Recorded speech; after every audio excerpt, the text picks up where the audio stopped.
आणि दोन उपमुख्यमंत्र्यांच्या बद्दल काय बोलत नाहीत. किती आतमध्ये बघा, विरोधक हे लोक बोंबाबोंब करतायत, विरोधक संपले, विरोधक संपले, संपले असतील. अरे पण तुम्हीच एकमेकाचे विरोधक आहात ना. माजी मुख्यमंत्री एकनाथ शिंदे यांनी किती स्कीम आणल्या, किती स्कीम बंद करून टाकल्या तुम्ही. अभिनंदन केलं त्या स्कीमचे. चांगल्या चांगल्या स्कीम आणल्या तुम्ही. रेकॉर्डवरती सांगतो आता कुठल्या कुठल्या स्कीम. मुख्यमंत्री तीर्थ दर्शन योजना बंद झाली, चालू आहे, असेल तर सांगा. मुख्यमंत्री आनंदाचा शिरा गेला, इलेक्शन संपले, झाली, बंद आहे. माझी शाळा आनंदाची शाळा बंद. स्वच्छता मॉनिटर योजना बंद. योजना दूत बंद. एक राज्य एक गणवेश बंद. आपला दवाखाना चालू आहे. मी एवढीच देवाकडे प्रार्थना करतो की कधी तिकडे उपचारासाठी जाऊ नका. माझ्या घराच्या 4 बिल्डिंग सोडून ना आपला दवाखाना आहे. तिथे कोण बसतो माहिती आहे काय?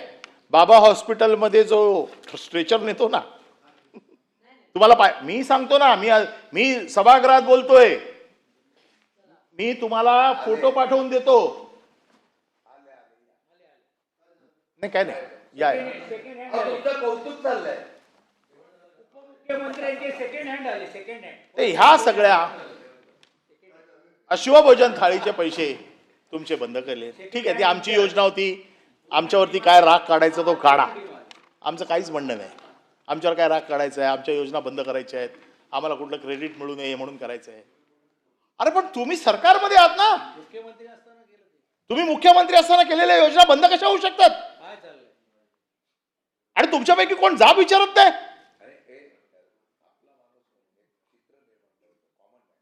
Common man, CM means common man, आणि कॉमन मॅनच्या सगळ्या योजना बंद, आणि कॉमन मॅनचे एवढे सगळे वाघ सगळे थंड बसलेत. काहीच बोलत नाही. ठीक आहे, आमच्यावरती टीका करता, आम्हाला काही घालून पडून बोलता, सगळं आम्ही ठीक आहे, आम्ही विरोधक आहोत. अरे पण तुम्ही, अरे गुलाबराव, मी बघितलेलं आहे गुलाबरावांना, मी गुलाबरावांबरोबर काम केलंय. असला झणझणीत माणूस. अरे कोणाची हिंमत होती, पुढे गाडी आणि मध्ये गडी. आयला गडी करून टाकलाय तुम्हाला. तो राजपिंड गडी होता, चला आता घरगडी केलाय की काय मला वाटायला लागलंय. एवढा डॅशिंग माणूस, मी त्यांच्या बरोबर काम केलंय, मला माहिती आहे ना काय ताकद होती त्यांची. आवाज काय, एक आवाज कॅबिनेट मध्ये दिला तर थरथरायचे सगळे, कोण पण असू दे समोर, कधी परवा नाही केली. आणि तुमच्या एवढ्या योजना बंद करतायत आणि प्रश्न विचारला जात नाहीये. काय चाललंय? मला तुमच्याकडनं तरी ही अपेक्षा नाही. आणि अभिनंदन अभिनंदन अभिनंदन अभिनंदन. अरे तुमचं कर्तृत्व काय आहे की नाही याच्यामध्ये? हे सगळं जे काय चाललंय, हे हा जो काय पूर्ण ठराव, हे जे 58 पॉइंट्स आहेत, या 58 पॉइंटशी मी प्रत्येक गोष्टीवरती बोलू शकतो, कारण मी ते सगळे काढून आणले होते. परंतु एकंदर सारांशाचा जर काय दिसतोय,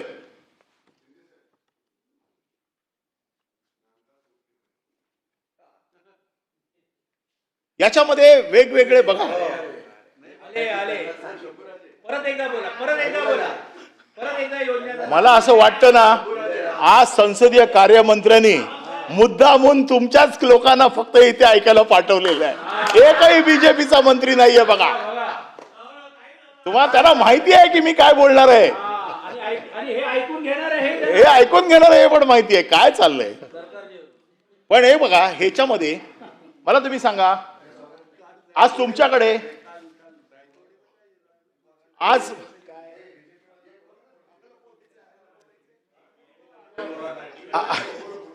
एवढे तुम्ही मंत्री आहात, बरोबर आहे? एवढे मंत्री आहात, बोला मला काय, मी कोणासमोरही बोलीन, मुख्यमंत्र्यांच्या समोर पण मी बोलीन, हेच बोलणार परत. बीजेपी काय, मी म्हणतो मुख्यमंत्र्यांना बोला, मी हेच बोलणार परत. आणि माझं म्हणणं असं आहे की हे 58 पॉइंट्स आहेत ना, ह्याच्यामध्ये एक तर तुम्हाला क्रेडिट दिलं पाहिजे. तुमचं काहीतरी क्रेडिट असायला पाहिजे. आता यांच्या खातं आहे पाणी पुरवठा, महाराष्ट्राला स्वच्छ पाणी देऊ आणि त्याच्यासाठी आमची एवढी 1000 कोटीची योजना आहे. आणि केलेली हे आहे का ह्याच्यात कुठे? पुढेच नाही. का नाहीये? गुलाबरावला क्रेडिट जाईल म्हणून? नाही, मी एक एक विषयावर येतो. एज्युकेशन आहे, आम्ही महाराष्ट्राचा एज्युकेशनचा पाया मजबूत करू, त्याच्यासाठी आम्ही एवढ्या कोटीची व्यवस्था केलेली आहे आणि महाराष्ट्रातला प्रत्येक मुलगा उच्च शिक्षित असेल असं राज्यपाल म्हणू शकत नव्हते? म्हणू शकत होते ना? अरे मग तुम्हाला हे दाखवलं की नाही? काय अरे मनात काय ते गेले निघून भाषण करून आणि तुम्ही बघत बसले त्यांच्याकडे. हे जे काय आहे आमचा रागच आहे की हे फक्त कोणासाठी आहे? हे फक्त सरकारने काय केलं, सरकारचं विजन काय, 1 वर्षात सरकार काय करणार आहे याचा रोडमॅप असतो. माझं म्हणणं असेल चला वैयक्तिक काय बोलू नका. दावोसच्या बाबतीत कसं तुम्ही सांगितलं, आणि दावोसच्या बाबतीत तुम्हाला माहिती आहे त्यांना किती कोणी पटकली तरी ते क्रेडिट तुम्हाला मिळणार नाही. पण बाकीच्या बाबतीमध्ये क्रेडिट तर मिळालं असतं सगळ्यांना.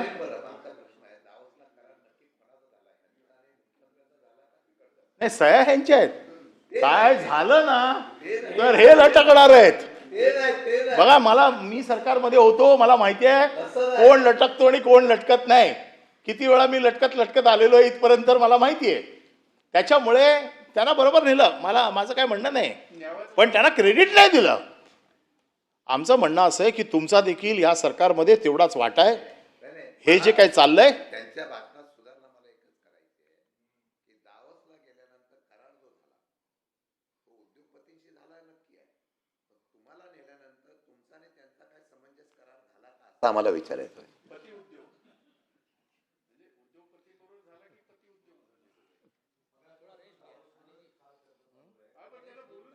नाही ऐका ना, त्याने आता मुद्दा मांडला म्हणून सांगतो. डावोसवरच चर्चा चालू आहे. खाली बसून सचिन भाऊंमध्ये आणि शिंदे साहेबांमध्ये डावोसवर जाण्यावर देखील चर्चा झाली.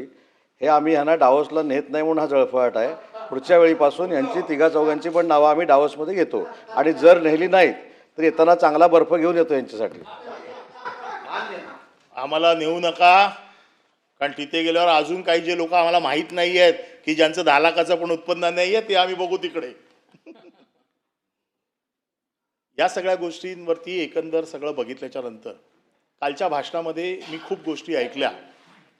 माझं म्हणणं असं आहे की अभिनंदनाचा प्रस्ताव आहे किंवा राज्यपालांच्या अभिभाषणावरती चर्चा आहे. या चर्चेत रोडमॅपवरती चर्चा व्हायला पाहिजे, या चर्चेत विकासावरती चर्चा व्हायला पाहिजे, या चर्चेत एज्युकेशनवरती चर्चा व्हायला पाहिजे.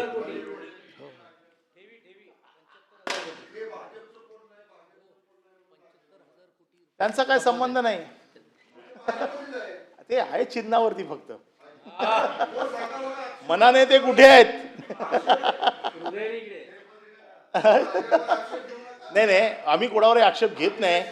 मी जे माझ्या मनात होतं त्याचं मी सांगितलं.